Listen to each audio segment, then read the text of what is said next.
Have you ever felt it? That subtle shift in a room's energy. When you walk in, the conversation that becomes a little quieter, the glance that looks away just a little too quickly, the unspoken distance that you can feel in your bones. It is not a story you are telling yourself. It is real, and it is one of the most profound and unspoken truths of growing older. Today, we are not going to shy away from this truth.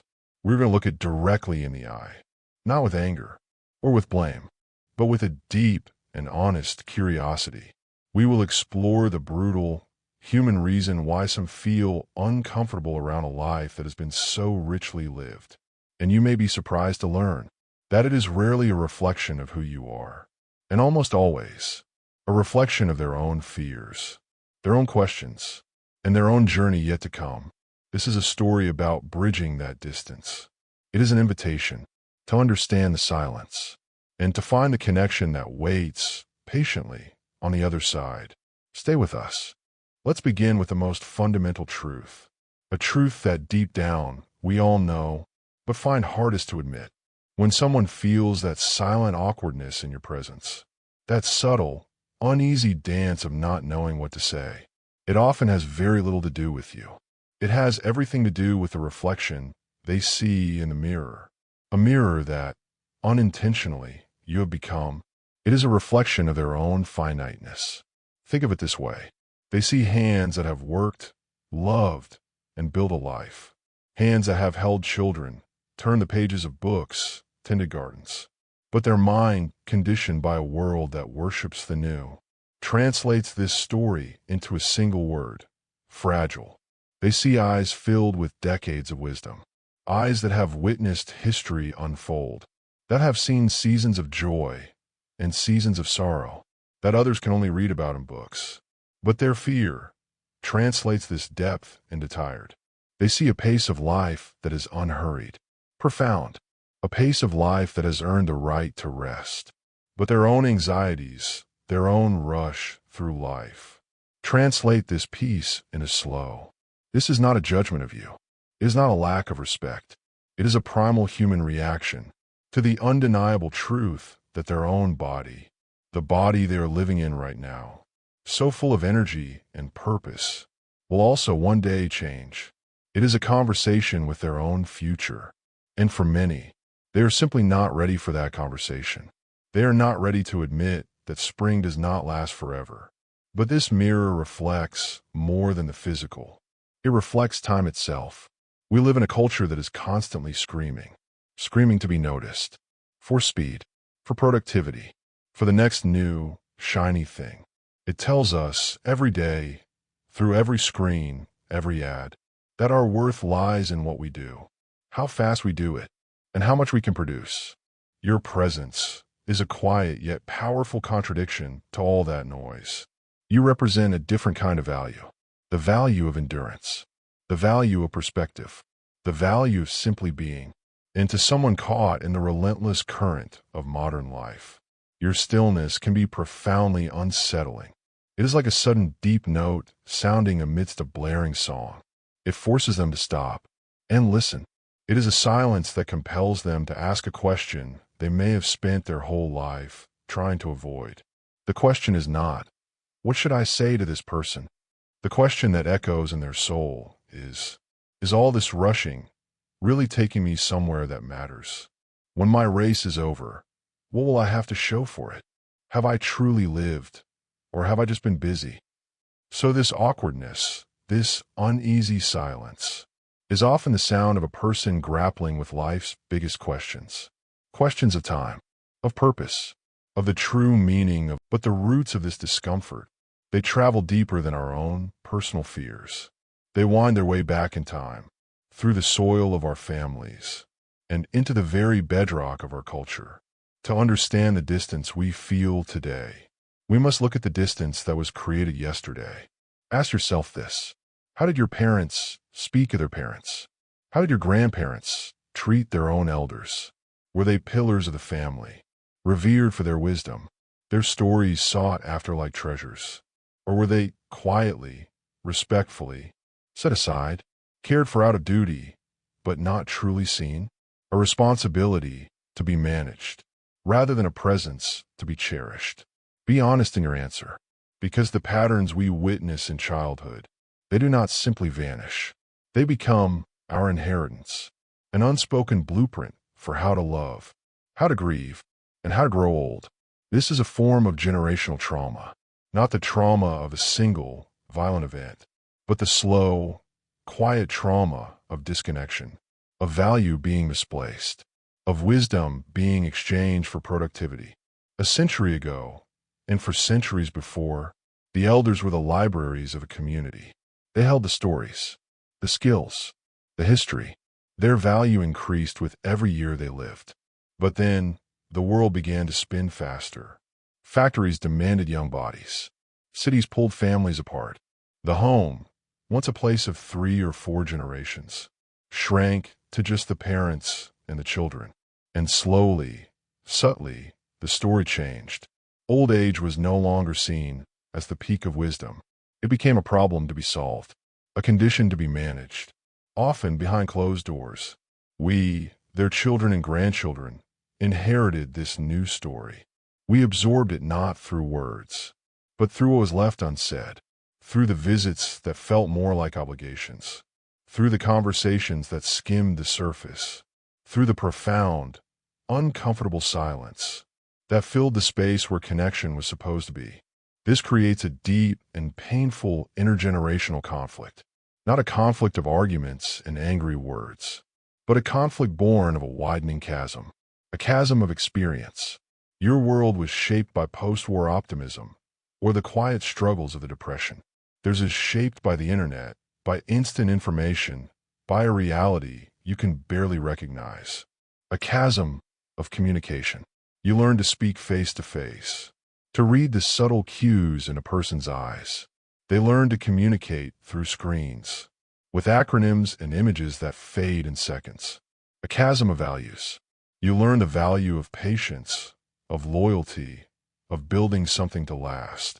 They are taught the value of speed, of change, of moving on to the next thing.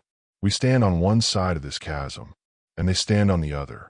And in the middle lies this vast, quiet space of misunderstanding. The discomfort they feel is the vertigo of looking across that divide. They feel they should know how to connect. They feel a deep, nagging guilt that they don't. But they were never given a map. They were never taught the language. The blueprint they inherited was one of distance, of quiet, respectful separation. So when they hesitate, when they retreat into the safety of their phones, or fill the air with nervous, shallow chatter, they are not rejecting you. They are playing out a role they were taught. They are acting out a script, written by generations they never even knew. This is the shadow we all carry, the echo of a disconnection that began long before any of us were born. And acknowledging this shadow is the first step towards stepping into the light. And now, we must speak of the most practical, and perhaps the most uncomfortable truth of all. It is a truth whispered between friends over coffee, a fear shared in the quiet of the night between partners. It is the great, unspoken anxiety of the modern adult, the fear of responsibility, not the joy of family or the honor of care, but the sheer, crushing weight of it in a world that is already demanding too much. Let us be brutally honest here. Life today is a fragile balance. For so many of our children and grandchildren, their lives are stretched thin. Their finances, a tightrope walk over a chasm of debt. Their time, a resource that has been sold to employers, to commutes, to endless obligations. Their energy, a well that often feels close to running dry. They are living in a state of constant, low-grade overwhelm. And this is the lens through which they see the world. So when they look at you, a person they love, a person they respect, their anxious mind does not just see you. It begins to calculate. It begins to worry. It sees potential phone calls from doctors. It sees prescriptions that need to be managed. It sees financial paperwork that is complex and confusing. It sees a home that might one day need modifications. It sees the possibility of a fall, a hospital stay, a future of difficult choices. This is not a failure of love. It is a symptom of a life lived at its absolute limit. They hear the stories from their friends and colleagues, the ghost stories of their generation, stories of caregiver burnout. They have seen the exhaustion in the eyes of a friend caring for a parent. They have witnessed the strain it puts on a marriage, the careers put on hold, the personal dreams deferred and then forgotten, the slow, painful process of a person's own life being consumed by the needs of another. And they are terrified. They are terrified that they will not be strong enough, that they will not have enough money, enough patience, enough time, enough self left over to give. This discomfort you sometimes feel from them, this slight pulling away, is a defense mechanism. It is a wall they are building, brick by painful brick, to protect the little they feel they have left. A desperate attempt to keep their own fragile world from collapsing. It is a profound internal conflict, a war between the person they want to be, the loving, present, supportive child or grandchild, and the person they fear they will become, depleted, resentful, and utterly overwhelmed. The awkward silence is the sound of that battle raging within them. They are caught between their heart's desire to draw closer and their mind's panic screaming to keep a safe distance. It is a brutal truth of our time that in a world so connected by technology, we have created lives so fractured, so demanding, that the simple, human act of caring for our own has become one of our greatest fears. It is not a reflection of your worth. Never believe that. It is a reflection of a world that has made them feel that they simply do not have enough to offer. And that is a tragedy for everyone involved. But our story does not have to end in this quiet, painful distance. It does not, because the same fears that create the chasm also hold the secret to its crossing. The brutal truths we have faced can now illuminate a beautiful path forward. This path does not begin with a grand gesture. It does not require a societal shift or a sweeping change in the culture. It begins in the quiet space between two people. It begins with a single, conscious choice. This is how to fight ageism in its most powerful form, not with protest signs or angry letters, but with the radical act of authentic human connection. The first step is confronting ageism where it truly lives, not just in the outside world, but in the stories we tell ourselves, and helping others to confront it in their own hearts. You, who have lived so long, hold the antidote. You are the living proof that a life is not a slow decline into irrelevance. You are a testament to resilience, to adaptation, to a strength that the young cannot yet comprehend. So how do we begin bridging generations? We do not build the bridge with steel and concrete. We build it with stories, with questions, with shared silence. You hold the key. It is the key of invitation. The next time you're with a grandchild or a younger person, and you feel that awkward silence begin to descend, understand that they are often silent, not because they are uninterested, but because they are intimidated. They do not know what to ask. They fear saying the wrong thing. You can break that spell, not by demanding their attention, but by offering them a door. A simple question can be that door. Let me tell you about the first time I saw a television. Did I ever tell you about the car I learned to drive in? This song reminds me of a dance I went to in 1962. You are not just sharing a memory.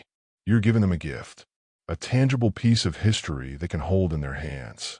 You're giving them a thread to pull on, making it easy for them to ask, what was that like? And in that moment, the dynamic shifts. You are no longer a symbol of their fears. You have become a storyteller, a guide, a fascinating human being with a life they can barely imagine. And you must also invite them into your world now. Ask them to explain the technology in their hand, not with judgment, but with genuine curiosity. Show me how that works. What is your favorite song right now? Play it for me. What is the hardest part about being your age today? This is the sacred work of building a bridge. It is an exchange. It is the understanding that you both have something the other needs. You have perspective, wisdom, and the long view of a life fully lived. They have energy, a connection to the modern world, and a future you are helping to shape. Do not underestimate the power of your legacy. And your legacy is not the money or the property you will leave behind. It is the stories, the lessons, the sound of your voice in their memory. Every time you choose to share a piece of your authentic self, you are doing more than just connecting with one person. You're planting a seed that teaches them that growing older is not something to be feared, but a journey to be honored. You are rewriting the script they inherited, and you are, in the most profound way possible, healing the future. And so, we arrive at the final and most important truth. After walking through the shadows of their fears and our shared history and the relentless pressures of this modern world, it would be easy to feel a sense of heaviness. But that is not where this story ends, because we have been looking at this equation from only one side. We have been focused on their discomfort. Now we must turn and look at the profound and powerful gift that only you can offer. In a world drowning in information, you are the gift of wisdom. They can search for answers on a screen for a lifetime and never find what you have learned simply by living. You have weathered economic storms. You have witnessed political tides turn and turn back again. You have seen technologies that promise to change the world fade into memory. You know in your very bones that most of what causes anxiety today is temporary. Your perspective is not just a collection of memories. It is an anchor, a quiet, steadying force in their chaotic sea, reminding them, this too shall pass. In a world addicted to distraction, you are the gift of presence. They are pulled in 1,000 directions at once. Notifications buzzing, deadlines looming, the constant, nagging pressure to be somewhere else. Your ability to simply sit, to listen without needing to check a phone, to be fully in the room with no other agenda, is a form of medicine. It is a sanctuary. When you offer your undivided attention, you are giving them something rarer than gold. You are giving them a space where they can finally breathe, a space where they can be seen and heard and known. And in a world obsessed with achievement, you are the gift of unconditional acceptance. They live under the relentless pressure to perform, to earn the next promotion, to get the best grades, to present a perfect life online. Their value, they are told, is tied to what they accomplish. You have lived long enough to know the foolishness of this game. You have seen the ambitious rise and fall. You have learned that a person's true worth has nothing to do with their job title or the size of their home. You can offer a love that is not transactional, a love that does not ask, "What have you done for me lately?" but simply says, "I'm glad you are here." You have the power to release them from the burden of being impressive, and in doing so, you give them the freedom to simply be themselves. This is your true legacy. It is not the house you will leave, or the money in an account. Your true, living legacy is the peace you offer right now. It is the wisdom you share, not in lectures, but in simple stories. It is the calm that settles in a room just because you are in it. Do not ever believe that you are a burden. You are the remedy. You are the destination they are all rushing toward, without even realizing it. You are what a life, fully lived, looks like. So, the next time you feel that distance, that hesitation from another, do not retreat into your own silence. Hold your ground, not with anger or with pride, but with the quiet confidence of someone who knows the gift they carry. Breathe and offer them the one thing the world cannot. Offer them your peace. Offer them your story. Offer them you. So, we have walked together through the shadows. We have looked with unflinching honesty at the fears and the fractures that create this quiet distance. The brutal truth is that our modern world has unintentionally taught our children and grandchildren to be afraid. Afraid of time, afraid of responsibility, afraid of the profound questions that your very presence asks of them. But now, we leave the shadows behind, and we step into the light of a new and empowering truth. You are not passive in this story. You are not at the mercy of their fears. You are the leader. You are the one who can show them the way back. Do not wait for them to build the bridge. They have forgotten how. The blueprint is lost. You must be the architect. You must be the one to lay the first stone. So, here is your path forward, your solution, your purpose for this beautiful and vital season of your life. Be the storyteller. Your memories are not relics of the past. They are maps. They are lessons wrapped in flesh and blood. Share them freely, not as lectures, but as gifts. Turn your life into an adventure they want to be a part of. Be the student. Ask about their world with genuine curiosity. Let them be the teacher. Let them show you a new song or explain a new technology. In allowing them to teach, you give them importance. You tell them, you have value in my world too. Be the sanctuary. In a world that screams, you will be the silence.